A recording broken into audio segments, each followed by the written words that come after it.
Bonjour à tous, c'est Jean-Luc Haut sur sa chaîne YouTube.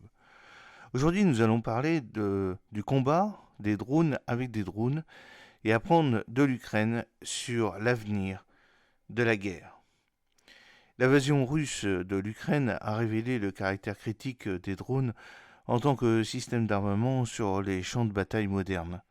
Pourtant, alors que d'autres États se précipitent pour emboîter le pas, il faut faire face à des réalités qui donnent à réfléchir en ce qui concerne les outils de guerre de haute technologie.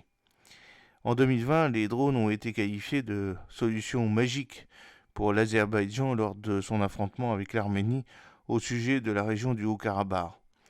Aujourd'hui, l'invasion russe de l'Ukraine a suscité une grande ferveur quant à l'utilisation de drones. L'Ukraine a démontré l'ampleur de la diversité de l'utilisation des drones à la fois militaires et commerciaux, et dans tout le pays, les soldats sont formés pour piloter des drones, coordonner leurs tactiques de mouvement et camoufler leur position depuis le ciel, ce malgré une industrie nationale de drones qui a du mal à répondre à la demande.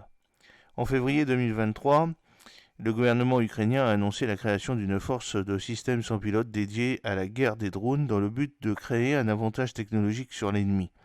En raison des difficultés croissantes pour acquérir du matériel commercial pour drones en provenance de Chine du fait de l'inflation des prix et de pénuries consécutives à la demande russe des drones, l'industrie nationale ukrainienne des drones est apparue comme un développement intégral pour soutenir les forces ukrainiennes.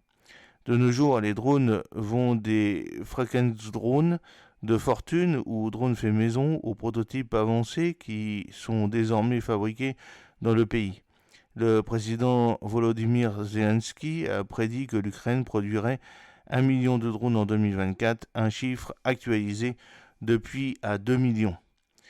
La très grande majorité des armes de choix ont été les drones FPV. Autrefois utilisés pour capturer des vidéos cinématographiques, les drones FPV sont pilotés via un casque permettant aux soldats de regarder et de guider les attaques via des flux vidéo. À ce jour, l'Ukraine a déployé plus de 62 types différents de FPV, mais d'autres types de drones peuvent être trouvés sur le champ de bataille ukrainien, allant des quadricoptères et du Bayraktar TB2 turc aux munitions avancées comme le Harop israélien. Bien que les drones errants soient toujours beaucoup plus chers, ils contiennent des fonctionnalités beaucoup plus avancées telles que des communications cryptées et une portée étendue. Quel que soit le modèle, les drones sont considérés comme offrant un avantage crucial, renforçant l'affirmation selon laquelle nous assistons désormais à l'avenir de la guerre. D'autres pays en prennent note. Le mois dernier, l'armée américaine a demandé 25 millions de dollars pour déployer des drones commerciaux provenant d'une liste de fabricants que le ministère de la Défense a approuvé comme ne présentant aucun risque pour la sécurité, afin de reproduire les capacités que les drones offrent désormais dans le conflit ukrainien. Une source indique également que les drones plus petits et moins chers sont désormais en tête de la liste des souhaits des Marines, illustrant la valeur perçue dans leur grande maniabilité et leur utilité au niveau tactique. Des mesures de lutte contre les drones sont également largement financées, notamment 177 millions de dollars pour des intercepteurs Coyote conçus pour rechercher et détruire les drones ennemis à l'aide de missiles à guidage radar.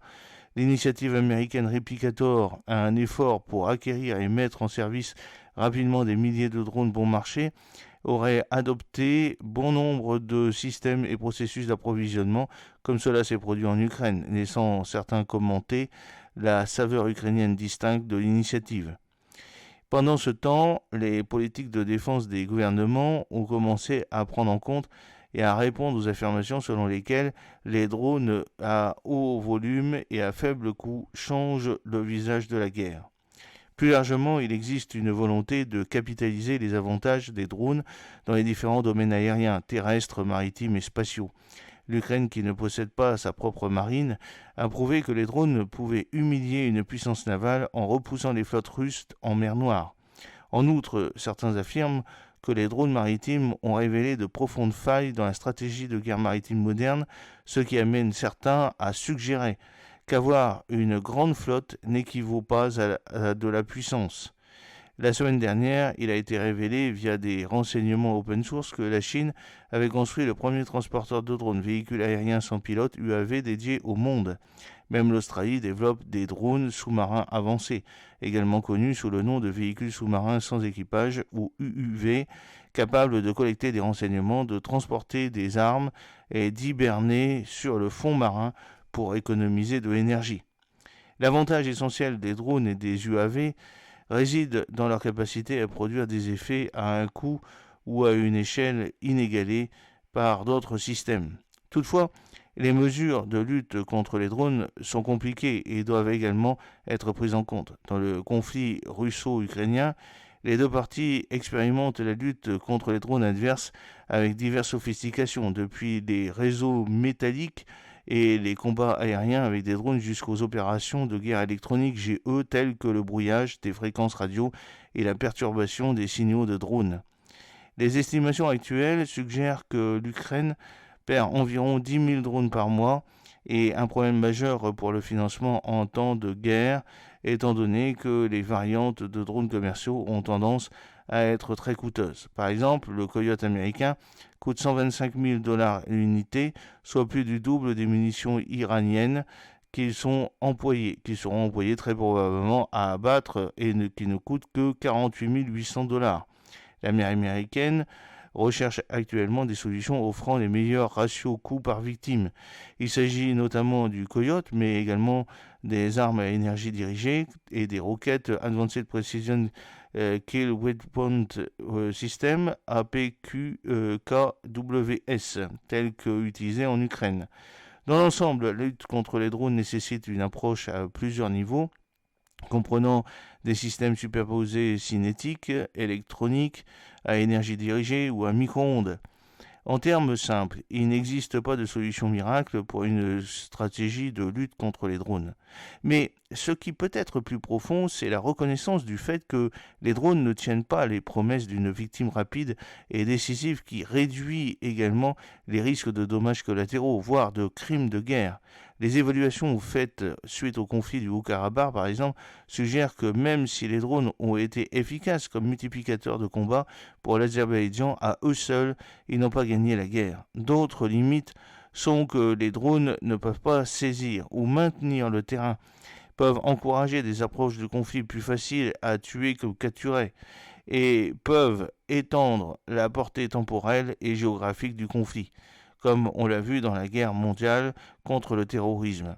Les perceptions selon lesquelles les drones sont révolutionnaires et peuvent produire des effets de précision en masse peuvent surestimer les capacités du système à présenter à tort les drones comme un moyen presque gratuit d'utiliser la force. Malgré la promesse des futures guerres de haute technologie et précise, les drones continueront probablement à entraîner la mort des civils, contribuer à une destruction généralisée et aggraver les crises humanitaires. Les exemples se multiplient et leur dévastation devient de plus en plus violente. Les pertes civiles se sont multipliées en Ukraine suite aux frappes de missiles et de drones russes. Et les chutes de débris des drones d'interception ont également entraîné des morts, des blessés et des dommages aux infrastructures. En Éthiopie, l'utilisation de drones a ajouté à un bilan horrible parmi les civils, tandis qu'en Somalie, les récentes frappes aveugles utilisent des drones et ont été qualifiées de crimes de guerre. À Gaza, l'utilisation de drones et d'intelligence artificielle pour générer des cibles a tué des personnes dans des bâtiments et des maisons civiles. Tels sont les coûts d'une guerre menée par des machines. Les drones dotés d'un plus grand degré d'autonomie, voire d'une autonomie totale, sont susceptibles de remettre en question de telles interprétations erronées du potentiel futur des drones. L'une des craintes est que l'autonomie totale puisse se développer innocemment par étapes progressives et en réponse aux appels croissants à une guerre de haute technologie. Par exemple, la nécessité de lutter contre les drones peut susciter le désir d'une plus grande autonomie des systèmes, d'autant plus que les tactiques de guerre électronique GE perdront progressivement en efficacité. Retirer les drones du circuit, suppression de la surveillance humaine, pourrait être perçu comme la solution viable à ces défis.